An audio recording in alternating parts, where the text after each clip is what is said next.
Axiom. Fuck, I already forgot what we were talking about. We're still talking about the music, but I forgot what you... Oh, you were talking about somebody, right? About Mos Def, right? Or Mos Def, however the fuck you say it. Well, Yazin Bey. But you were talking about a family member or something. Yeah. She sent me a video of, Mos Def, Yazin Bey, and he was saying that basically like the record companies they want to retain your lyricism. They want you to do what they want you to do. What's gonna be appealing to most of the people. Yeah, so they limit your creativity, and if you think about it, it makes perfect sense. Like, where is he now? What is he doing now? He's not prominent like Jay-Z and shit. They're from the same era, but who do I think is better? 100%, dude. Most def. For sure. Just like Most Andre definitely. 3000, dude. That's another guy right there. Yeah, but dude, he mastered it, no? Because he got pretty out there, and his music is out there. Or... Yeah, but those guys are so creative. Like their sound was completely different. Like it's a southern hip hop rap or whatever you want to call it. But he stopped wherever. So what's your input on southern hip hop? I love it too, dude. You see, I listen to a lot of 3 6 Mafia. And that's like Memphis. That's Tennessee. That's like... But you still call it down south, I think, I would say. It's southern, yeah. What about have you heard have you heard to like any Texas rappers and shit? Like Paul Wall or DJ Screw and shit? Like, of course, yeah. Like what they call it, screwed up music? They call Chopped and Screwed, yeah. Chopped and Screwed. I think that's pretty sick. What do you think about that? And that's all influenced from the whole... Those guys were huge into the lean and all that type of thing. Like, they would get together. Like, that's probably how that music came about, from their influence from just lean. Because the way they sing, that's how you feel when you do lean, man. Yeah. You feel like, fuck it. Oh, fuck. Southside grooving. Yeah, dude, you're like... moving. Yeah, dude. They're like fucking like low pitch, high pitch, like... Nah, that's how that shit feels. But what I like about that vibe is that, and like what your boys that we had here, what was their name? Chewy and Larry from Houston, right? Yeah. That those guys, like the vibe is very unity like based, and that they get together to chill, like to be like, like hanging out, no beefs, just like having a good time. And that's what that whole vibe was, like the Chopped and Screwed and that whole lean era of guys. Just chilling with the homies. Chill with the homies. Bullshit. And drink lean lean mixed with whatever. Man. That's so bad for you, bro. Dude, yeah, no. Fucking Lil Wayne's been doing that shit since he was you're like getting 10, fat bro. At the same time. You're fucking up your brain. You get fat from lean? Well, all the soda. Really? Yeah, because from the Sprite, right? Sprite. You're drinking soda. That's why, like, Danny Brown was one of those guys. He drank a lot of lean. Yeah. And Justin Bieber fucked it up for everybody. Why? Because he started drinking lean. Justin Bieber? And he got in trouble. So the main brand of lean at the time, or the main pharmaceutical company, was Activist or something. Okay. That's like the main, that was like the grade A, the best coating syrup in the market. Justin Bieber got onto that shit, and he got in trouble. Oh my god! So they discontinued it or some shit. So that was it. Like after that happened, so everyone hated Justin Bieber. Hated him. So after that happened, like that's probably why he's depressed right now. He's like, everybody hates me. Justin Bieber does one thing, and he fucks it up. When he was trying to fight somebody, he's like, "What'd you say to me? What'd you say?" Remember when he was a little kid? For real? Yeah, there's a video. I'll show it to you. I thought it was funny when he was getting interviewed by some chick, and she started laughing. He's like, "I like your laugh." Oh yeah, that's funny. Like, damn, that guy's a little dick, man. But dude, no, he fucked it up. Bieber? He fucked it up for them. And yeah, they discontinued that Activist brand, and so lean just skyrocketed in price in the black market. So I think a lot of people like say like Danny Brown, that's when he quit lean, because he's like, fuck, I'm paying this much money just for a certain couple ounces of this liquid. But dude, think about all the soda. Maybe it's a blessing in disguise, man. Yeah, no, it was a blessing in disguise. A lot of people overdose from that shit, no? Overdose and just health issues. Like you're liver fucking issues. up your teeth. All that soda. That's bad for your liver too, I think. All that liver, your kidneys too, because you're drinking fucking soda, dude. It's just sugar. Your fucking your kidneys are like. I wish I would have tasted it at least. See what I did. It was alright. Oh yeah, you tried it? Yeah, I tried it. I just felt like really drowsy. Oh yeah. Like really. Like I felt really drowsy, but I couldn't sleep. Oh okay. But I felt really drowsy, so it was kind of cool, I guess. I mean, it did feel good, I Yeah, guess. I'll just take. You're high, dude. I You're just just take fucking high. NyQuil, you know. Yeah, or I'll just actually go to sleep. No, I'm gonna tell you the best. wait, but I've been telling you, I could probably need some of that Dayquil, man, cause some of that codeine, man, cause after Mexico, dude, after we saw that dead body, You don't sleep much. I don't fucking sleep much, and when I do, it's fucking bad, dude.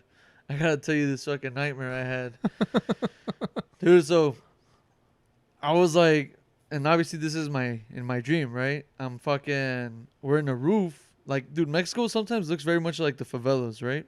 So we're in this roof, and just imagine like favela style. You're in the roof in the favelas and shit. And they had me on my fucking knees, and then I had like fucking 4 or 5 homies right next to me and shit. And I'm looking at them, and we're all like on our knees with our fucking head, with our hands tied behind our back.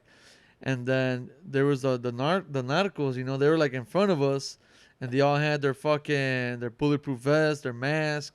They look like fucking military motherfuckers, right? So we're just there, like looking at each other, like, oh fuck, we gonna die, man. So like they're like, oh, disparenlos, and I'm all like, fuck. When he said that, I seen him ready to pull the trigger, and I like literally threw myself on the ground, right like a millisecond before they shot. I went like that, boom. I'm laying on the ground playing dead and shit. And I'm just playing dead, and I look to the right, and I see homie fucking bleeding out his head, and I'm just like, oh fuck, you know, playing dead and shit. I'm like, I'm gonna play dead. These motherfuckers aren't gonna catch me, right? And dude, they're like, oh, levántelos y dispárenlos otra vez para que se mueran los hijos de su puta madre. Lift them up and make sure they're dead. Yeah. I'm like, oh fuck. So I played extra dead. I'm like, hey man, no need to kill me, buddy. I'm really dead. Holy fuck. Dude, so they picked me up, they threw me like in a fucking trunk, and then they fucking shot us the fuck up. And right when they shot, I fucking woke up, dude. So you didn't feel pain or nothing? No, I woke up and I'm like, oh shit. And like in my dream, I was like literally terrified beyond my fucking life. The fear I felt when they dropped off that body over there in Mexico, man. That's how fucking scared I was. And then instantly when I woke up, I started laughing about it. I'm like, oh shit, dude, it's just a dream. But Jesus, dude, like I try to think like, dude, for those cartel guys that do that, I can't believe they're that willing to experience a gruesome death over like nothing, basically, because a lot of them are actually starving. They don't have food. They don't sleep. They fucking. Well, these guys they're irreparable, dude. There's no fixing that anymore. You can't like. They're dehumanized, right? Yeah, dude. War It's part of the machines. game. They from the once they start training in that, they're trained to be cold-blooded. Well, I heard that they're being trained by like fucking by soldiers and shit. Dude, By actual soldiers. Cartels hire fucking like military from Israel. They hire like the best of the best to train their guys. Damn, man. How Yeah. the fuck is the Mexican government gonna compete with that shit? They got no chance. Well, I'm dude. like, wait a minute. Did they really shoot down a fucking airplane? Like, what the fuck, dude? Like, Jesus Christ, man. That's fucking insane. That's why it scares me because like my godfather, he wants to go to Mexico to see the pyramids, right? Like to see during the equinox. Yeah. And I think that's like in August or something. Or is that the one in the DF? No, Chichen Itza. Yeah? Because there's Where one you in see DF too. where you see the serpent. The serpent? Oh, Yeah. okay. He wants to see it during the equinox. That's They when call it the sun pyramid or something. Yeah, that's when you go to see it. It's like during the equinoxes. So he's been mentioning it to me. I'm like, fuck, it sounds so appealing because I've never been to the pyramids. But after your experience, I'm like traumatized. I'm like, I don't know if I want to go or not. I don't think you'll see that in Chichen Itza, though. Yeah, That's a touristic spot like a motherfucker. yeah, no, because now that I think I mean, that's about perfect for cartels because they used to sacrifice and chop heads anyways. that's that'd sacred be grounds there. Yeah.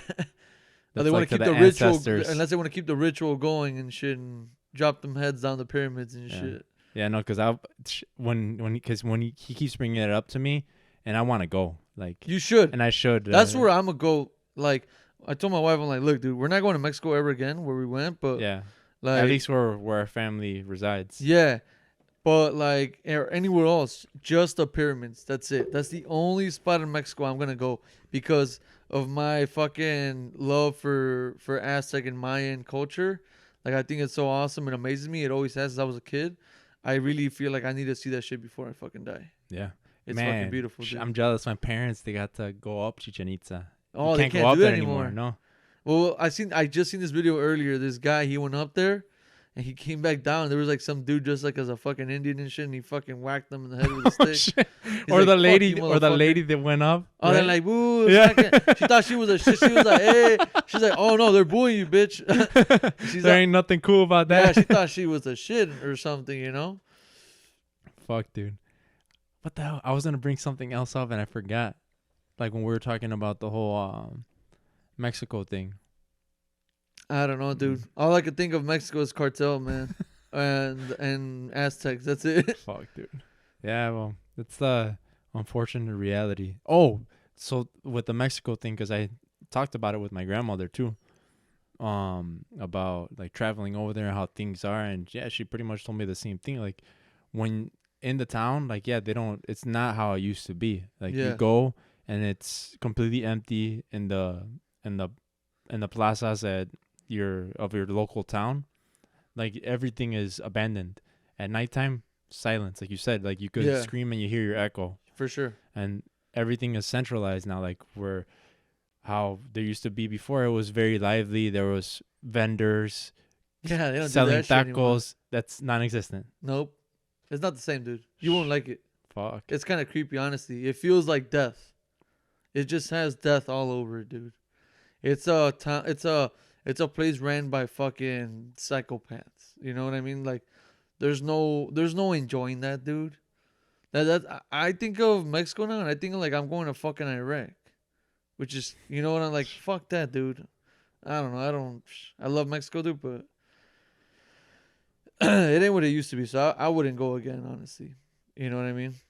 And that's a sensitive spot because we used to go and it was just like an incredible experience when we were kids. Yeah, dude, not anymore, man. Yeah. It's not the same place. You go there, you don't even feel like you're in the same spot anymore. You're like, where the fuck am I? Jesus Christ. It's fucking creepy, dude. But dude, I've been wanting to skateboard so bad. Yeah, nothing, right? No. I got to slip in a little bit of skating yesterday. Oh, And really? Yeah. I was off work yesterday. And I did my oil change. I did my tax shit. Like submitted my taxes. I did a whole bunch of stuff. I had like a bunch of errands to run yesterday. And after I dropped off my tax documents, I was driving. I'm like, I searched skate park because the weather was nice. It was cold it was a little cold, But it wasn't but windy or it something. was clear and sunny. Yeah. So I'm like, let me search skate park. It was in Orland Park, and there's a park called Centennial Park. I heard of that one. Yeah, it's really weird how the setup is. It's like Really? almost like it's downhill, Yeah. but they have a little curvy thing. Was it sick though or what? It was pretty cool. Yeah? Like, I think we should go during summer For one sure. day and go and try the little curvy thing, like going Were you down doing it. some pop shovels or something? Or Yeah, I did a couple pop shove its, and there's like a little tiny curb. Dude, you could even start practicing on that one once you're comfortable, like with your. yeah, this year I want to get better at skateboarding, Dude. man. Fuck this shit. I felt like I was doing good, and then I just went downhill. Because we I didn't was get to trying skate too that hard, I much. think. You were probably busy too, I think, during the summer. Oh working. no! Oh yeah, this year we didn't skate, right? Not really. It was last year that we skated. God damn, man, time flies. Why didn't we skate this summer? Because I was working the whole time. Yeah, I worked all summer, yeah. from fall to like, literally from spring to fall. I was working. So hopefully, dude. Hopefully, dude. Well, yeah, we'll see what happens. But I was gonna tell you, dude. This is good for you, good for the audience, right? For whoever even watches us. But like, I started listening to this badass philosopher. Well, like 2 or 3 of them, honestly.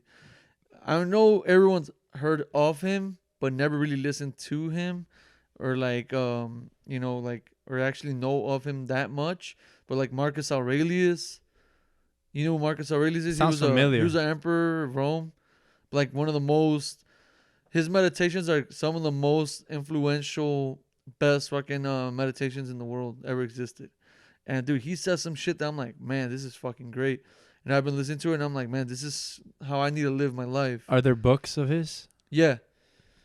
Yeah, and then there's this guy that Joe Rogan actually brought up, and his name is Miyamoto Musashi. And dude, Your boy Lex Friedman brings him up a lot too. I don't like Lex Friedman that much for some reason. I don't know, dude.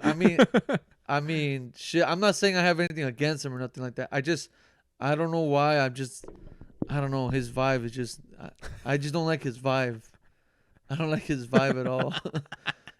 I don't know. It's not welcoming or friendly, in my opinion. Oh, really? For me, at least, I Yeah. just don't find him welcoming or friendly. But yeah, Miyamoto Musashi and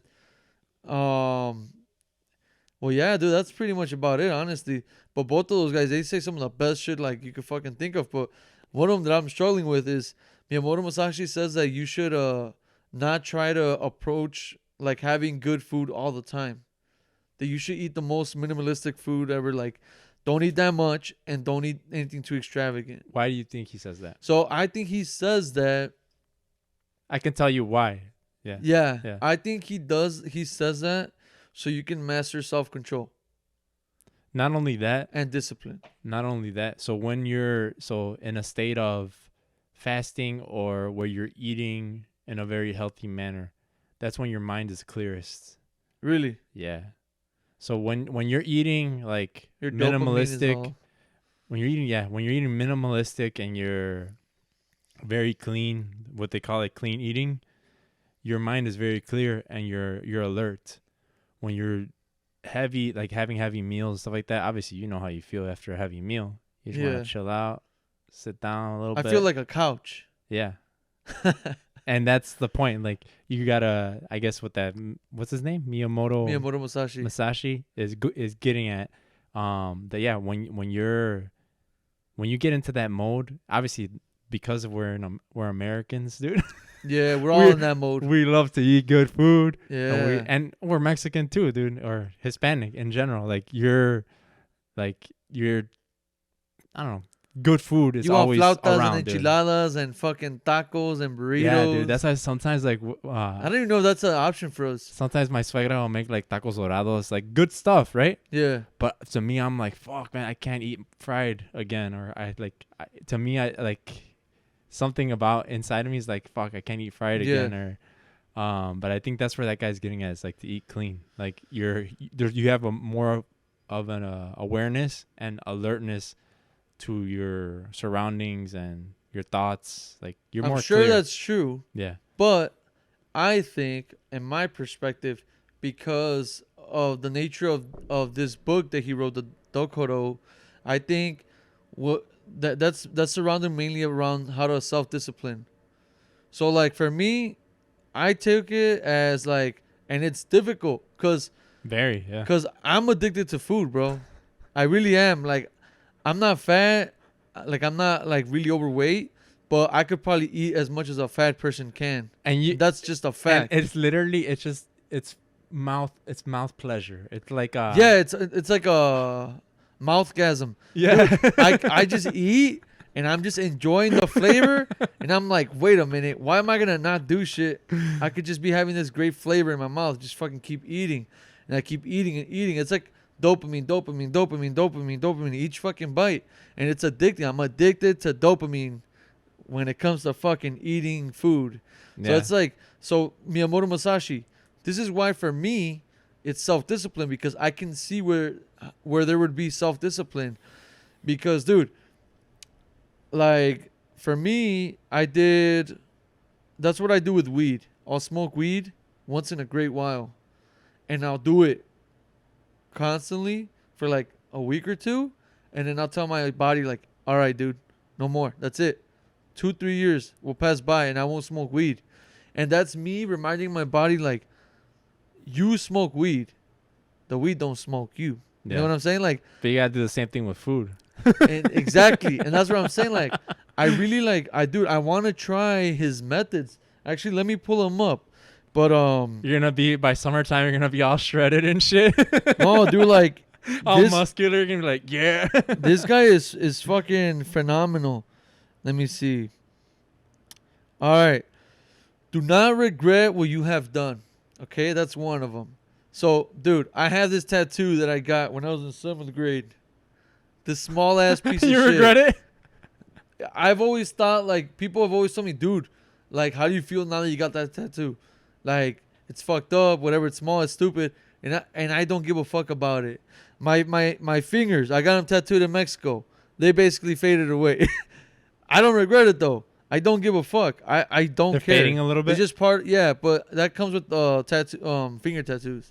Your hands are fast healers, so they'll try to eliminate the yeah. ink. You're always washing them. Yeah. Well, think about it. Your hands by nature are always getting cut because we're technically in our primitive state, builders and blah blah blah. So like our hands are just naturally made to endure fucking, like first aids and shit.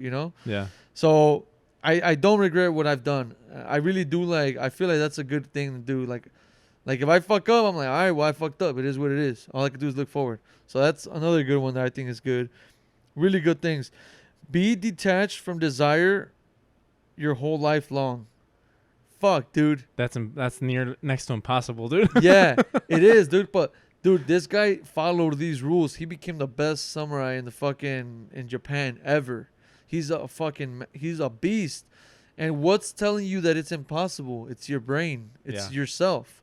It's like my wife, when she'll be like, "Oh, I'm depressed." I'm like, "Dude, you're depressed because," It's our phones, man. I might sound like a hypocrite.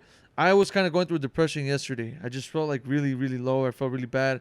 I felt like really negative at work. That's why I took off work yesterday. Yeah, no, dude, I was really bad. I'm like, why the fuck did I come to work, dude? Like, I hated everybody, everything, dude. Like, the only exception was my kids. Even my dog could get it, honestly, at this point.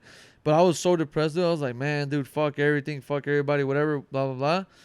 But then, I'm still conscious of it, that I'm bringing this upon myself. Yeah, I'm letting you're putting myself yourself be depressed. in this state. Yeah. So I'm glad about that, at least, that I can tell that. Oh shit! Sorry. No, you're good. I can tell that I'm bringing myself this fucking pain, this feeling. So when I tell my wife, I'm and like, you're spiraling. Yeah. exactly. I tell my wife, like, dude, the source of your depression is you allowing it to be there. Because it's all a matter of you telling your brain, no, you're not depressed. And you could literally go on about your day. It's just literally on you. You're shutting down the doors. You're shutting the doors to your own fucking self to escape depression. And like that's a scary thing when you shut your own doors. And I was kind of doing that. But there's people that say like, no, depression controls me. Like I don't control my depression. And that's where it's an issue. And I tell my wife, like, dude, this is why I agree with Andrew Tate, because I seen this video he posted. He's like, you're the master of your own mind and soul. Like you can control whether you're depressed or not. Yeah. No. Obviously, it's different when you have an actual mental disorder, like you're schizophrenic or No, you're something's wrong. schizophrenic, then something's wrong. But like if you're like just kind of just depressed, I feel like it is very hard to say like no to depression. But I'm not saying that it isn't beyond your control. It is in your control, in my opinion. It's true because we have good and bad days. Exactly. There's some days where you just wake up like, fuck. But that's when you got to say like, hey, like, this is why these meditations are good for you, bro. Because you got to understand there's good and bad, right? But you got to understand that you are on the other side of that. You dictate whether it's a good day or a bad day. Yeah. Now, bad days are going to happen no matter what. You're not always going to be happy dandy and shit. But you could always strive to try to be. You know what I mean? So that's what I think that means, And it's funny that you're talking about this because I guess after you're done, I'll bring up what I was going to bring up. Oh, go ahead, because I'm planning on reading all these with you and discussing it with you. No, it's funny that you talk about this discipline stuff because I'm doing a challenge next weekend. Okay. I'm doing the 4x4 by 48 challenge. All right, what is that? So it's a challenge. I only heard of it because of David Goggins, right? I had read his book, Can't Hurt Me. Yeah. And it's about his life story and all the fucking crazy things that he's achieved and accomplished when it comes to physical endurance. And this challenge, I think it was created by some ex-military guy where you're running 4 miles every 4 hours for 48 hours. So literally what that means is you're running 4 miles. Say I start at 2 p.m., right? Yeah. Today. I'm running 4 miles. Boom, boom, boom. I run those 4 miles and say I run those 4 miles in 30 minutes. I have 3.5 hours to rest. before the next 4 miles. So what if you took 2 hours? So then I only have 2 hours to rest, and then I gotta run. Jesus, you're another. gonna try it? No, it's not. I'm doing it. I already did it 2 years in a row. So you do it every weekend? No. This is it's always in March.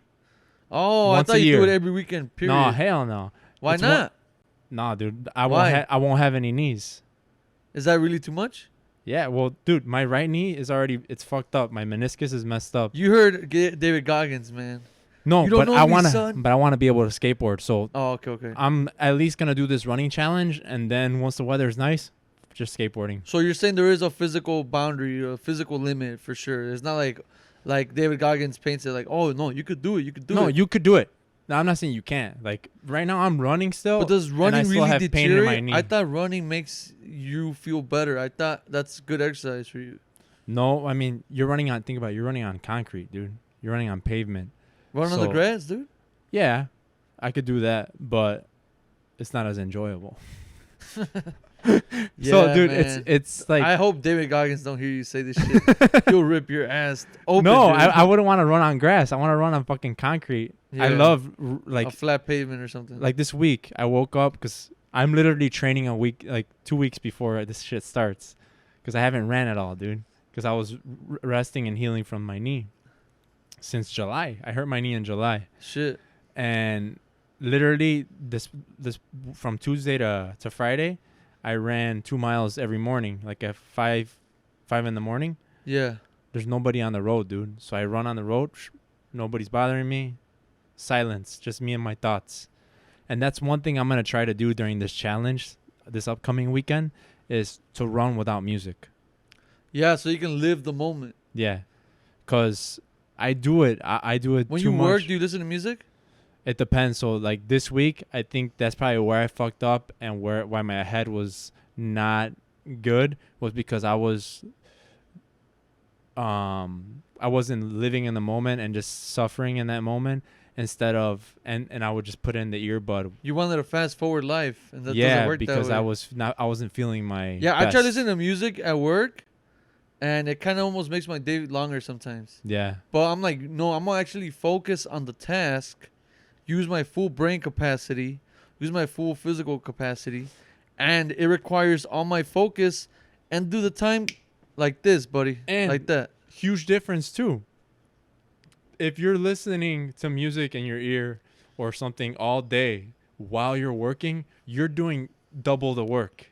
You're frying your fucking brain. Your brain's like trying to multitask. I noticed my energy at the end of the day. Say if at the end of the day, like I worked the whole day without earbuds on, it just worked straight through. I'm not even close to as tired as when I'm wearing an earbuds all fucking day. Damn. I could see that happening. Because you're burning your fucking brain, dude. Well, they say when you're sleeping, never sleep with music on or with the TV on, because your brain. Think about it. Your brain is sensors things all surrounding you. So when you have like music right there, your brain from the very primitive state of the fucking first human beings, they don't know what the fuck radio was or television. You know, Yeah. they knew like if you could hear sounds from another human being next to you, there's another human being next to you.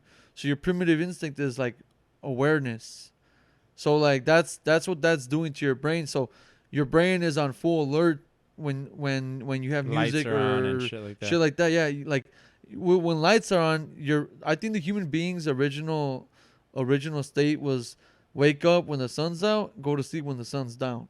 That's probably the original setting for the human being, I would assume.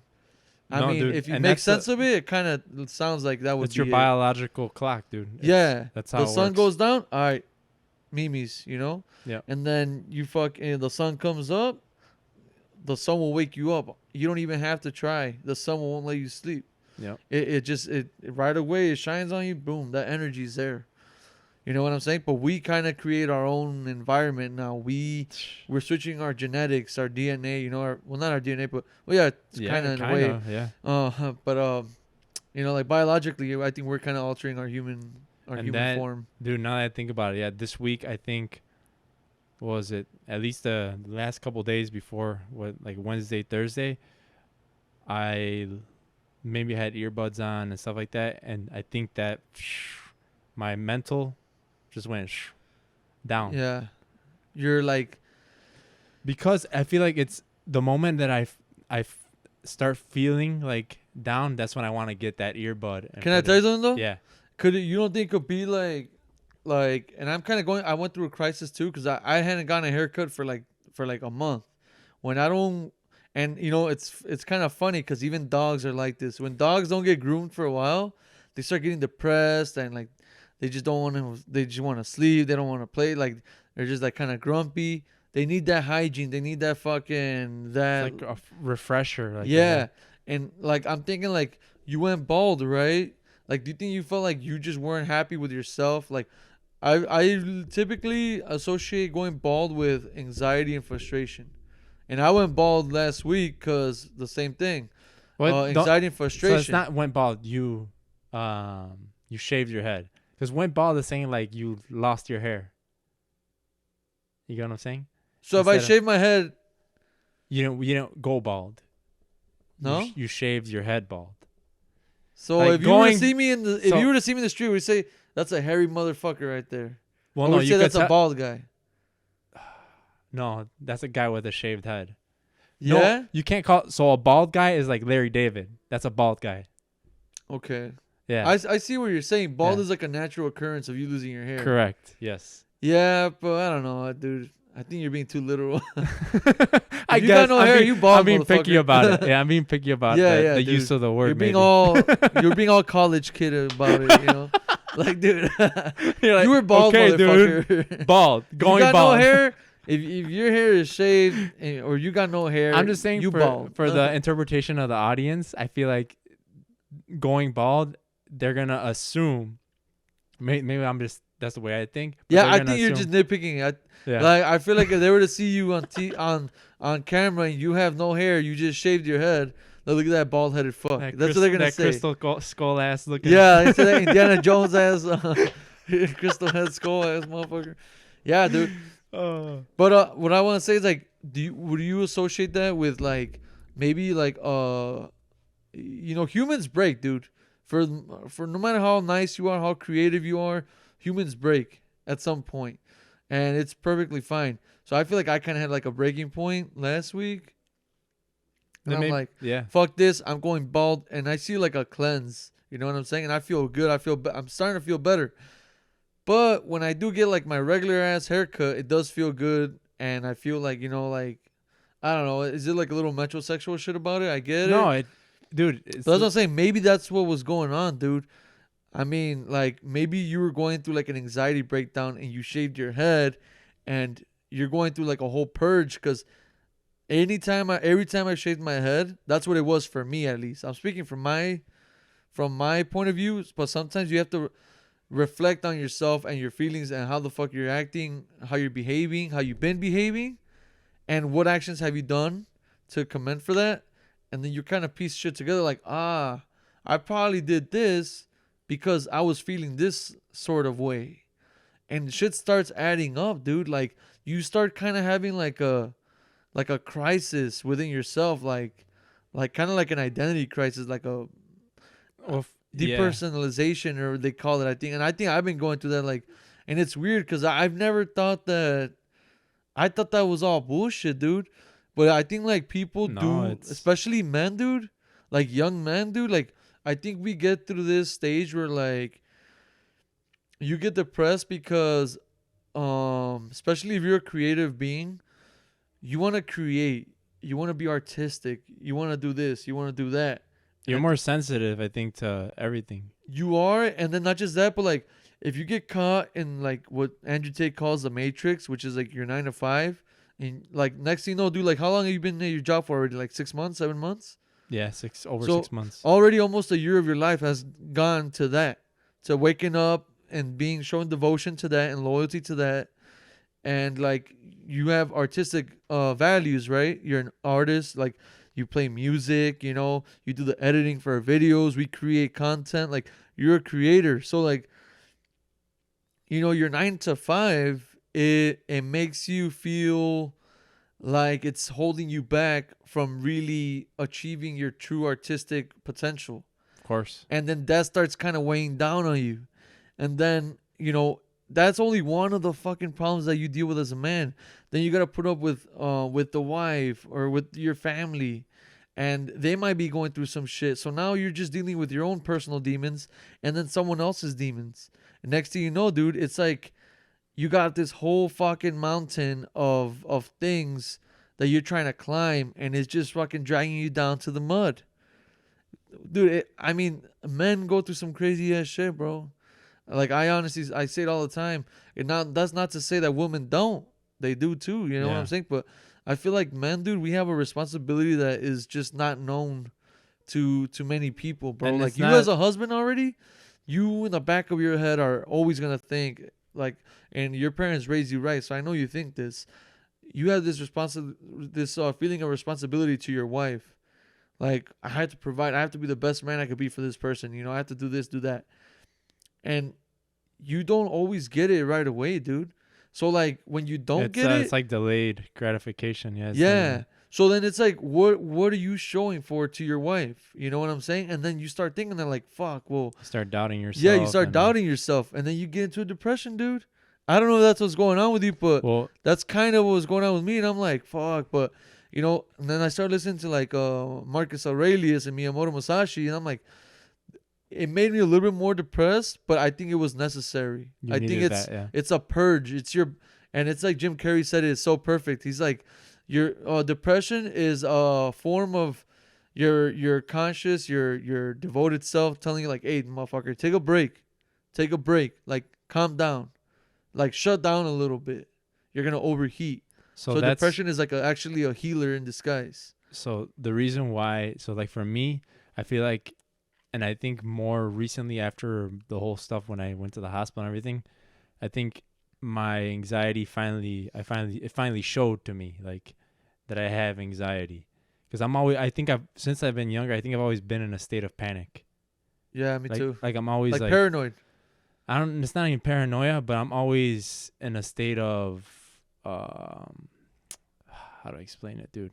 Like I'm in my thoughts, overthinking, and that over time, dude, that's just like that's cancer, dude. Well, do you feel like? Let me ask you something. Do you feel like you respond to a lot of things without technically being fully conscious of it? Like you're like on auto. You're like on autopilot. Like you naturally have an answer for something. You naturally this make decisions like automatically. Or do you ever like have like a reserve time where you're like, like I'm not gonna say shit. I'm just gonna hold myself back. I'm gonna just process. I do that a lot. You process a lot? Okay, so you see, I'm the opposite. I automatically, and I'm sure people have seen this, but I speak and I act without fully processing what is I truly want to do. And that depresses me because, like, how many times have I wished I could have said something more that didn't sound as fucking stupid, or that I didn't make myself a fool and shit. But in the pursuit of not looking like a fool, in the pursuit of trying to look righteous and like a conscious person, I fucking speak or I act right away, trying to fucking, well, yeah, just trying to be there and shit. And then I'm learning like, no, you don't have to always be right about stuff Or have a response. or yeah. have a response. Like a response is not always necessary. That's me trying to solve problems for other people technically, you know what I'm saying? And that's totally not needed of me. It's just me, you know, do like it to yourself. I dude. do it to myself. I do that shit too. Exactly. I know you do, because you and me are honestly have a lot in common in that sense. And that's not good, bro. So that's where I think the depression is coming from. It's my body telling me like, hey, you need to change this about yourself. And then I think about it, I'm like, fuck, why am I like that? Like, that's not likable. Like, who the fuck wants to be around a person that's like that? You know what I'm saying? You start kind of like just throwing shit at yourself. You throw that shit at yourself, and then you reflect, and yeah, it's gonna be depressing, bro, because ultimately you're your worst fucking Enemy. criticizer. Yeah. So like you start criticizing yourself, and you're not criticizing yourself with any remorse. You're going at yourself with the Hard. Yeah. hardest fucking criticism, dude. You like almost make yourself cry. You're like, Yeah. fuck, dude, and you start shutting down. But I think you just come back a little bit harder after that. I think it's just natural. It's a reset, bro. It really is. I think, in my opinion. So for all those that think like depression is like worth suicide, like the moment you get through that little depression, it's like a boom, +1, plus Yeah, there's one, always plus like one. there's always a light at the end of the tunnel, but sometimes it can get really dark, like for some people. But it's yeah, dude, it's our minds. But this is the our problem, fucking though. minds. Some people, this is how I feel. If I were to if I were to define depression, this is what I feel it is. I feel like people that want to stay depressed, the light is at the end of the tunnel and they see it, but they're just too lazy to walk towards it, to the light. They're like, nah, it's too far. Well, yeah, dude, if you keep staying at that same step, it's gonna keep being that fucking far. But each step you take, you bring it closer to you. And And dude, a big thing we got putting our lives into perspective. That's a huge one for me when I noticing that I'm in a big fucking funk where I'm like all fucked up and overthinking, putting myself down. I'll think about like, oh Jesus Christ, like I could be some fucking kid that's starving right now. I could be some guy that's begging on the street. They still are alive. They haven't killed themselves. yeah, They still have a purpose and are willing to live yeah, despite the situation they're in. So how the fuck am I gonna be worried about? Oh, I barely what is it? I barely had enough money to get through these past 2 weeks exactly. or any shit like that. How am I gonna be worried when these people don't have a fucking cent? And they're living. They're living. Yeah. What do you think?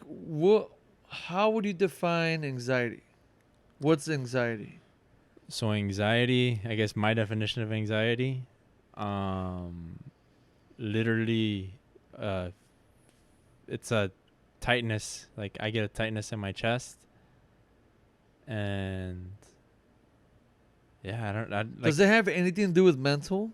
Yeah, it's mental and then it's physiological. It fucks up your physical too. For some reason, when I think of anxiety, and this happens to me a lot, I feel like I'm in a constant state of frustration. I feel trapped in my body. That's anxiety. I feel like I'm trying to do this and that, and there's something I need to be doing. That's anxiety, but it's your mind. Yeah, I don't get no tightness in my chest, Oh no, but I get that in my mind all day long, every fucking day. Like I need to do something. do something. There's something I gotta be doing. That's why for me, like, there's times where like my wife wants to sit down and watch Netflix or something, and I'm like, I'm uncomfortable. Like I want to be doing like something. Like I want to go skateboard. I want to go do something because I don't know if it's maybe not feeling comfortable in your own skin, and be willing to like, oh, sit down for a little bit and relax and watch this, even if you don't something you don't like. Just sit down and relax. What is it? So I feel like, yeah, I think if you were to read the doco though, I feel like that would make sense for you, like the feeling that you're feeling. I think that you have some goal you're trying to achieve or goals you're trying to achieve, and you see it so far away from you that it makes you uneasy. And then once it makes you uneasy, you're thinking like you're not doing enough, and you think you're not doing enough, and now you're just getting super anxious. So like That's me, dude. To exactly, the T. Yeah. and I'm telling you because it happens to me also, and it happens to everybody. But perfect example, I was watching this video of a Shaolin master. Dude, those guys are fucking amazing, dude. I can see how people turn to Buddhism. Honestly, it's straight up for me, in my opinion, dude. I feel like it's the best. So this guy, perfect example. He puts a chain up, right? And then he's all like, when you try to attract things to you, when you try to pull to you, this is the effect of what pulling to you does. He grabs a chain, he pulls it towards him, and then he lets go. The chain, right when it's right there, it goes away from him. So he's saying that's metaphorically, that's the metaphor for that, right? For that scenario. When you pull something towards you, the gravitation will always pull it back away from you. So like if it comes to you on its own, It's gonna be there. But if you see it in a distance and you try to pull it towards you, you try to gravitate it towards you, the natural law is that it's gonna gravitate back. So basically, what he's saying is, let things come to you. Don't go to the things. Let it come to you. But not in a sense of don't do anything, just sit there. It's more in a sense of keep working on what it is that you enjoy. So your anxiety your anxiety is coming from you not being patient, from you being frustrated and expecting immediate result, yeah. instantly, and it doesn't occur that way. The way it happens is that you push yourself, you work hard, you're determined, you're loyal to the cause, you focus, and with your full devotion alone, that object you see across, that chain that he has, It's gonna come to you. slowly just comes to you and puts itself around your neck, right? But when you try to pull it towards you, it's like you have a fucking bar, holding it, and you keep trying to pull it. It's just gonna keep going back, keep going back, keep going back, and that's where our anxiety comes from. And then another thing, and this is where I think the whole yin yang concept comes from. It works in a positive way as well as a negative way. You pull it towards you, it gravitates back out. And what happens when you push the problems away? What happens if you push that chain away? The chain is right here. You're pushing it away. What happens? It's coming back. It gravitates back to you. So, don't push, don't pull. Meaning, don't run away from your problems because they're going to come at you one way or the other. You hit them head on. And don't force your miracles. Don't force your blessings. They come to you on their own. The good and the bad, they come to you on their own. And you just got to take it head on, whether it's the good or the bad. Also, the key element to that is what they suggest is don't get overly happy about something that is occurring to you. So let's say you got married. No, that's not a good one. Let's say No. let's say you fucking won the lottery, right? What happens, and this is obviously evidence, what happens is these guys, they win the lottery and they have a pull towards you method, right? And they have a overexcitement in their fucking demeanor, their attitude. And they just start they don't know how to handle all that. But if you're someone that can stay in the same constant, patient state of mind, you can have $1 million or you can have 100,000 in debt. But your demeanor, your attitude, your behavior will keep you in a stable state of mind. You'll be able to deal with either of those situations the same exact way. And that is the only way to handle shit. And what he's trying to say is dude, I think about my house.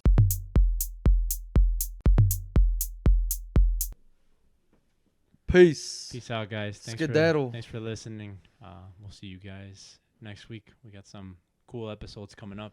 Yes, sir. We're gonna have my homie Weber, graffiti writer, just cool homie, and we're looking at having a couple grupos. So it's gonna get real diverse, very dynamic. Yeah. Make sure to subscribe and share, and share the support, man. If you guys know anybody that's interesting enough, hell yeah, bring it up to us. If anybody wants to be on the show, yeah, let us know. All right, guys. Anyways, looking for someone of faith. I want to challenge the faith. I want to understand it more. Obviously, a good conversation. Yeah, I want to understand everything is faith. from a good place. When you're asking questions because you're curious. I'm asking a genuine question, and it could come off offensive to a lot of people, but I really mean it from the bottom of my heart. I just have answers I want to know. And if a sane, normal human being will understand energy and what you're. And I'm saying it more because I was raised Catholic, so I want to know if there's someone that's Christian or Catholic, and is down. I do got questions that I want answered, and like I said, it could be very diverse topic, but you know what I'm saying? No hard feelings. Yeah. Yeah. Peace out, guys.